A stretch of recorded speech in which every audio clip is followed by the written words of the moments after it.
Благодарам за репликата. Второ, за да се разбереме. Работникот и работодавецот склучуваат договор за вработување. Во договорот за вработување треба минималната плата да биде користена како репер. Министерката вели дека минималната плата, сослушаме, е само за минимална плата и не ги регулира другите сектори. Се слушнеме. Склучувате договор за вработување.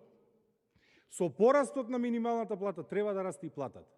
Сите имаме договор со ЕВН. Кога порасна цената на струјата во јули 2020, дали беше предмет на социјален диалог, дали повторно ги склучувавме договорите? Не. Беше пресметана во сметката. Кога порасна цената на струјата, јуни 2021, дали имаше социјален диалог? Не.